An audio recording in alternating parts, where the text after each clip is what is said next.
Hello students, मैं मनीष शर्मा। आज के इस नए वीडियो में हम बात करने वाले हैं एक्सरसाइज नंबर 8 की, जो हमने कल भी काफ़ी पढ़ा था। इस चैप्टर के बारे में 1 बाय हमने क्वेश्चन भी किए थे। आज इससे आगे पढ़ेंगे क्वेश्चन नंबर 21, जो मैंने कल आपको बताया नहीं था। तो देखें 21 का क्वेश्चन जो है किस तरीके से करेंगे।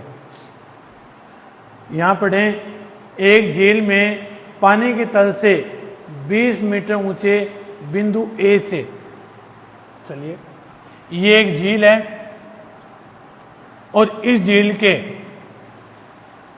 पानी के तल से, अब पानी के तल से मान लो झील यहाँ पे और मैं यहाँ खड़ा हूँ झील के साइड में, तो ये जो स्थिति है और मैं कह रहा हूँ कि बादलों की तरफ देख रहा हूँ मैं, तो बादलों की तरफ देखूंगा तो उस टाइम जो मेरा उन्नयन कोण होगा वो 30 डिग्री का होगा। कितने डिग्री का होगा? 30 डिग्री का होगा।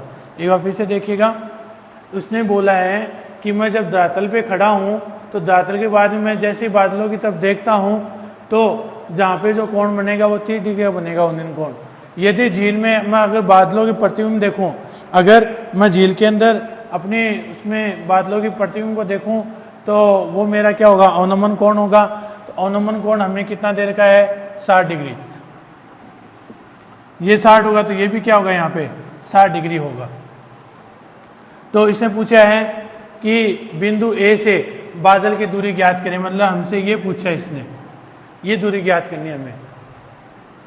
यहाँ पे 90 डिग्री है ही,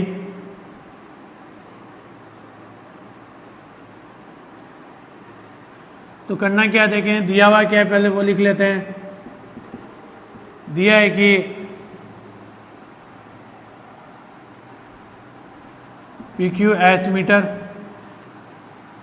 AB 20 मीटर, CD जब इसका प्रतिबिंब होगा तो HA और 20A तो 20 प्लस H हो जाएगा। तो यहाँ से लेके यहाँ तक पूरा हो जाएगा 40 प्लस H। तो QC अपना क्या हो जाएगा? 40 प्लस H मीटर। और थीटा की जो वैल्यू है वो 30 डिग्री और 60 डिग्री दी हुई है अपने को। AP हमें ज्ञात करना है, AP हमें ज्ञात करना है, बादल तक की दूरी। तो पहले आप ये त्रिभुज ले लो या फिर ये ले लो, दोनों में से कोई भी ले सकते हो। मैं यहाँ पे ले रहा हूँ त्रिभुज AQC में, त्रिभुज AQC में ये इसका लंब है और ये इसका आधार है, तो tan थीटा, और tan थीटा बराबर लंब बटे आधार, तो ये हो गया QC बटे AQ। तो tan 60, QC की वैल्यू हमारे पास कितनी है? 40 प्लस H। AQ की वैल्यू नहीं है अपने पास। tan 60 का मान जो होगा √3 होगा, 40 प्लस H तो बटे AQ। तो AQ का जो मान होगा वो क्या होगा? 40 प्लस H बटे √3, समीकरण नंबर 1। इसी प्रकार त्रिभुज AQP में लेंगे तो इसमें देखो ये लंब है, ये अपना आधार एक बार के लिए, तो यहाँ देखें तो tan 30 लंब बटे आधार, लंब अपना H है क्योंकि पहले हमें AQ ज्ञात करना पड़ेगा इसके लिए, तो H बटे AQ। tan 30 का मान हो गया 1 बटे √3 H बटा AQ। तो AQ का मान क्या है? वजह गुणा से H √3 मीटर। समीकरण नंबर 2। समीकरण 1 व 2 से, 1 और 2 से देखो AQ और AQ सेम है, दोनों में AQ और AQ सेम है, तो ये हो जाएगा 40 प्लस H बटे √3 बराबर H √3। ये सारा काम अपन H के लिए कर रहे हैं, सारा काम एक बार के लिए। H आते फिर अक्ष निकालेंगे, वही वजह गुणा करेंगे, तो 40 प्लस H बराबर 3H, तो 40 बराबर 3H माइनस H, 40 बराबर 2H, तो हमें H की वैल्यू निकालनी है, तो 40 बटे 2 कितना है? 20। H का मान कितना आ गया अपने पास? 20 मीटर। H 20 आया तो त्रिभुज वापिस त्रिभुज AQP में क्योंकि हमें बादलों की दूरी निकालनी है, ए से बादल की दूरी निकालनी है। तो इस बार देखिए ये लंब है और ये कर्ण है, और लंब बटे कर्ण होता है साइन थीटा, साइन 30 डिग्री और लंब बटे कर्ण। लंब तो है अपना h, कर्ण है x। अब साइन 30 का मान होता है 1/2, h का मान कितना है 20/x। तो क्रॉस मल्टीप्लाई करोगे, वजह गुणा करोगे, 20 दूनी 40 मीटर। अतः बादल की दूरी कितनी है? 40 मीटर है। ये लो अपना क्वेश्चन। एक बार फिर से देखिएगा इस क्वेश्चन को। एक झील में पानी के तल से 20 मीटर ऊंचे, ये झील है और झील से हम धरातल पे आते हैं, तो ये जो ऊंचाई है वो मेरी कितनी है? 20 मीटर है। ठीक है, ये 20 है। और जब हम इसका बादलों का प्रतिबिंब इसमें देखेंगे तो 20 + h हो जाएगा। तो यहाँ से लेके यहाँ तक जो पूरी डिस्टेंस है वो 40 + h हो जाएगी अपने। ये हमने सारी चीज़ें पहले लिख ली, क्या क्या दिया हुआ था। त्रिभुज AQC में tan थीटा बराबर QC/AQ। क्यों? क्योंकि ये लंब है और ये अपना आधार है, तो QC/AQ। और QC/AQ करेंगे तो 40 + h/AQ। तो 40 + h/AQ लिखेंगे तो यहाँ पे देखो tan 60 का मान √3 हुआ था और वजह गुणा किया तो AQ 40 + h/√3 हुआ। इसी प्रकार त्रिभुज AQP में tan 30 डिग्री और tan 30 डिग्री और h/AQ, लंब बटे आधार। तो यहाँ 1/√3/h/AQ, AQ का क्या आ गया? h/3 मीटर आ गया। ये समीकरण 2, समीकरण 1 व 2 से दोनों में AQ क्या हो गया? समान हो गया। समान हो गया तो हमने इन दोनों को एक दूसरे के बराबर में रख दिया। जब हम इसको इससे गुणा करेंगे तो 3h आएगा। h जब स्प्लिट करेगा इधर आएगा, तो 3h में से h निकाला 2h, 2 का भाग 40 में लगाएंगे 20 आएगा। तो h का मान कितना मिला हमें? 20 मीटर। तो त्रिभुज AQP में हमें तो बादलों की दूरी पूछी थी उसने, तो ये लंब है और ये कर्ण है, और लंब बटे कर्ण होता है अपने साइन थीटा। तो साइन 30 डिग्री बराबर h/x। तो साइन 30 का मान 1/2, h का मान 20 था बटे x। जब हमने वजह गुणा किया तो अक्ष 40 मीटर है, जो बादल की दूरी थी। ये हमारा 21वां क्वेश्चन था जो मैंने कल छोड़ा था। 23 का देखें, 23 का क्वेश्चन। एक व्यक्ति जहाज के डेक जो पानी की सतह से 10 मीटर ऊंचाई पे खड़ा है, यदि वह पहाड़ी के शिखर का उन्नयन कोण 60 डिग्री है तथा पहाड़ी के आधार का अवलंबन कोण 30 डिग्री देखता है, तो जहाज से पहाड़ी की दूरी तथा पहाड़ी की ऊंचाई ज्ञात करनी है। अगर ऐसा नहीं समझ आए तो इसका डायग्राम देखें तब समझ आ जाएगा आपको। पहले अपन अपने प्रैक्टिकल तौर पे करते हैं। जैसे मान लो ये पहाड़ है, ठीक है, ये पहाड़ है और यहाँ पे कुछ झील है और यहाँ एक जहाज खड़ा है, ठीक है।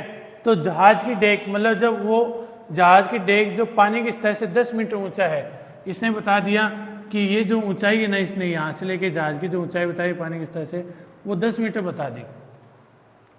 और यदि वह पहाड़ी के शिखर का उन्नयन कोण, क्या अगर वो जहाज की डेक से क्या कर रहा है,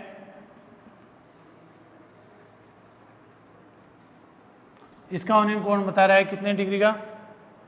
60 डिग्री का। और पहाड़ी के आधार का, और यहां से इसके आधार को देखता है तो कितना है? 30 डिग्री का। तो इस ड्राइंग को समझ गए होंगे आप। अगर ऐसे नहीं समझे तो एक बार वैसे बना देता हूँ फेयर टाइप में। ये पहाड़ है और ये इसने जहाज का बता दिया जो 10 मीटर है। जब उसने पहाड़ की तरफ देखा तो उस टाइम जो एंगल बन रहा था वो अपना कितने का बन रहा था?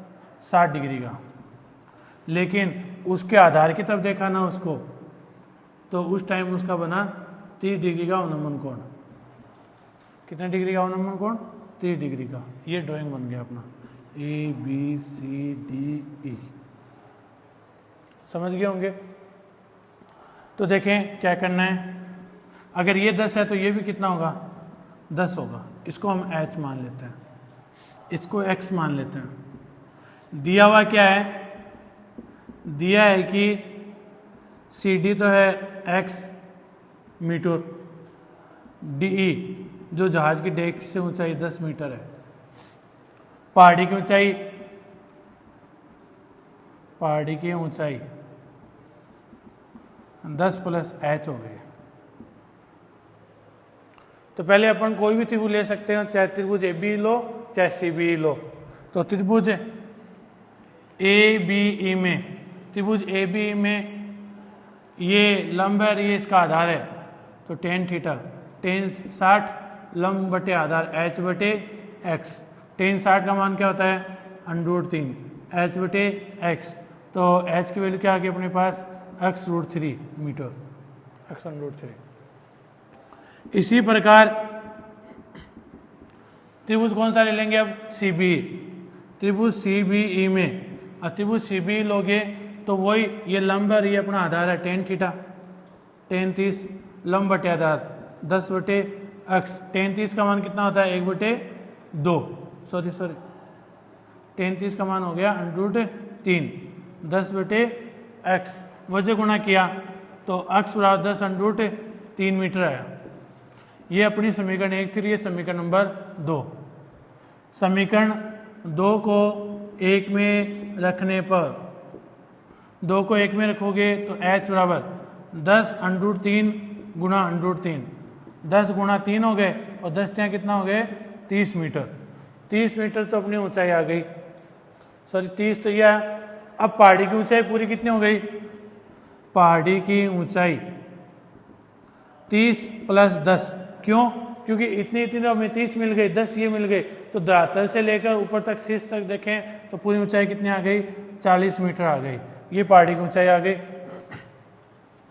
अब दूरी पूछी है, तो दूरी हमें x का मान फाइंड आउट करना है। तो ये रहा पहाड़ी से जहाज के बीच की दूरी, जिसको हमने x माना था, तो x की वैल्यू हमारे पास क्या है, 10 √3 मीटर है। चाहो तो आप इसको और आगे हल भी कर सकते हो, 1.732, तो 17.32 मीटर आ गया, क्योंकि दशमलव 1 अंक आगे चला गया। ठीक है, एक बार फिर से देखिएगा इस क्वेश्चन को। हमने क्या किया है, एक पहाड़ है और एक जहाज की डेक जो 10 मीटर ऊंचाई पर है, तो ये 10 होगा, तो इधर इतना भी, ये भी क्या होगा, पहाड़ 10 का होगा। फिर इसने बोला कि शीर्ष को देखा तो 60 डिग्री का अवनमन कोण था, और उसके आधार को देखा तो अवनमन कोण कितने का था, 30 डिग्री का था। ड्राइंग बनाने के बाद में सारा समझ आ गया कि AC जो होगा वो 10 + h होगा। तो त्रिभुज ABE लेंगे तो tan 60 बराबर h बटे x। tan 60 का मान √3 h बटे x, h बटे x, तो वजह गुणा किया तो h बराबर x √3 मीटर, समीकरण 1।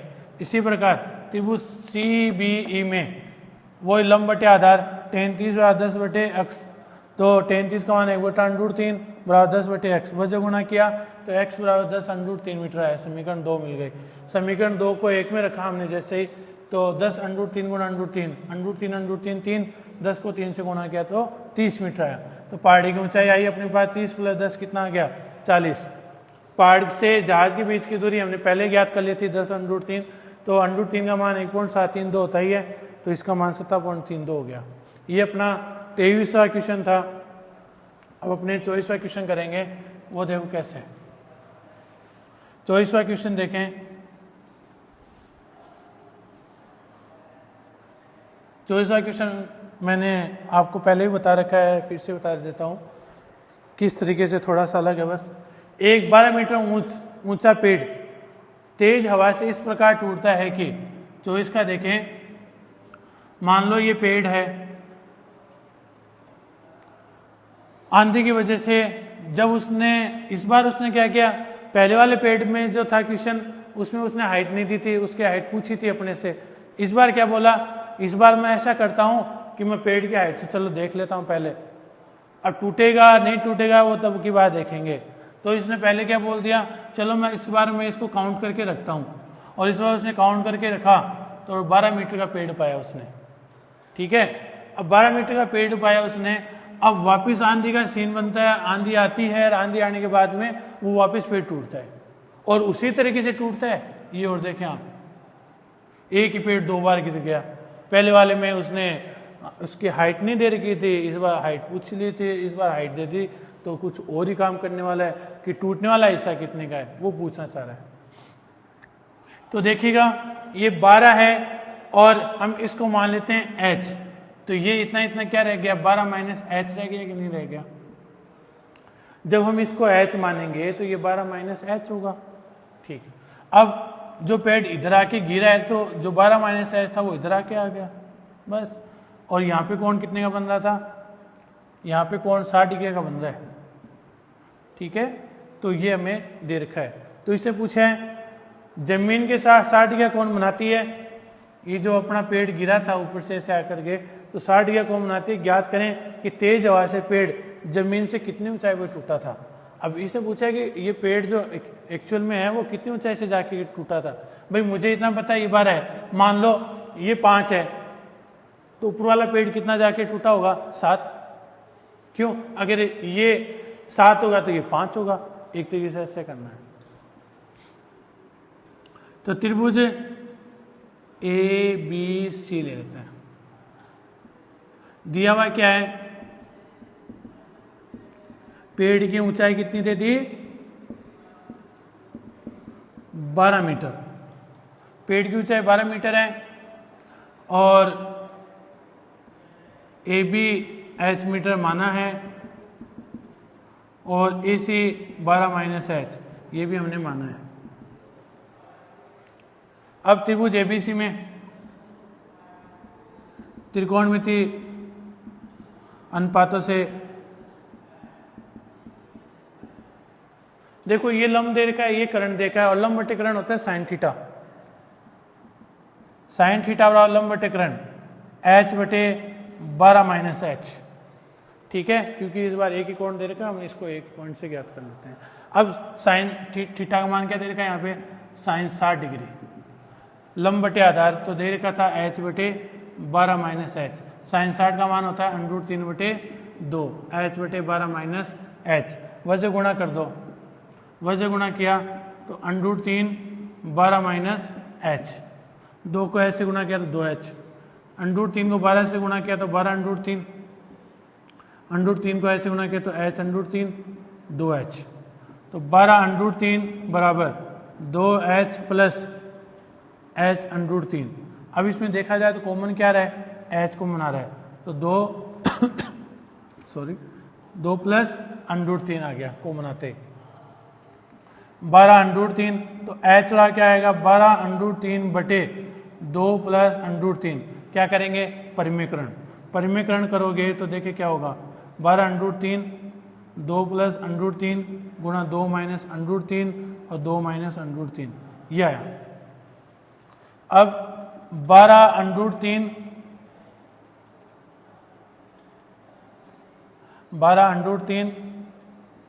2 minus √3 a plus B a minus B, तो 2 का स्क्वायर और √3 का स्क्वायर, तो यह आया 12 √3 2 माइनस √3, 2 का स्क्वायर 4, √3 का 3, तो ये तो आ गया नीचे 1। 12 √3 और यहाँ वैल्यू देखी जाए तो 2 माइनस 1.73 2 में से 1.73 2 घटा देते हैं, 8 6 2 0। 12 √3 गुणा 0.268 यह आया। तो 12 को इससे गुणा करें, 12 × 96 बचेगा 9, 12 छिकन 72 और 9 81, बचे कितने 8, 12 दूनी 24, 24 और 8 32, दशमलव वही 3 अंक पे है, गुणा √3। चाहो तो ये एज इट इज इतना भी छोड़ सकते हो आप, 3.216 √3। ये आगे करना चाहो तो √3 की वैल्यू रख देना 1.73। ठीक है, एक बार फिर से देखिएगा इस क्वेश्चन को। हमने क्या किया है कि पहले उसने बोला है कि जो पेड़ की ऊंचाई वो 12 मीटर है, तो 12 मीटर पेड़ की ऊंचाई है, तो ये h मान लिया तो ये कितना हो गया 12 माइनस एच, ये इधर आके आएगा तो 12 माइनस एच हुआ। अब कोण कितने का बता रहा है 60 डिग्री का बता रहा है, तो ये यहाँ पे पूरी चीजें लिखने के बाद में साइन थीटा बराबर एच बटे 12 माइनस एच, तो लंब बटे आधार हुआ था, सॉरी लंब बटे कर्ण हुआ था साइन 60 बराबर एच बटे 12 माइनस एच। साइन 60 का मान √3 बटे 2 वजह गुणा किया तो √3 12 माइनस एच बराबर 2h, √3 12 √3 और √3 उधर चला गया तो प्लस का हो गया, एच को मान लिया तो 2 प्लस √3, एच 12 √3 बटे 2 प्लस √3, परिमेयकरण किया तो 2 माइनस √3 और 2 माइनस √3 तो 12 √3 और 2 minus √3, a plus B A minus B, A का स्क्वायर माइनस बी का स्क्वायर, तो यहाँ आया 2 का स्क्वायर 4 √3 का 3, 4 में से 3 गए 1 बचा और 12 √3 2 माइनस √3 कंडीशन थी अपने पास, 4 में से 3 गया तो 1 बचा। चाहो तो आप इस क्वेश्चन को यहाँ तक भी छोड़ सकते थे और आगे हल करना चाह रहे थे तो 2 में से 1.73 को घटा देते, जो वैल्यू आएगी उसको मैंने 12 से गुणा किया, फिर √3 की वैल्यू रखना चाहो तो 1.732 रख के उससे गुणा कर दो, आंसर आ जाएगा अपना। ऐसे ही अपना 25 का क्वेश्चन होगा,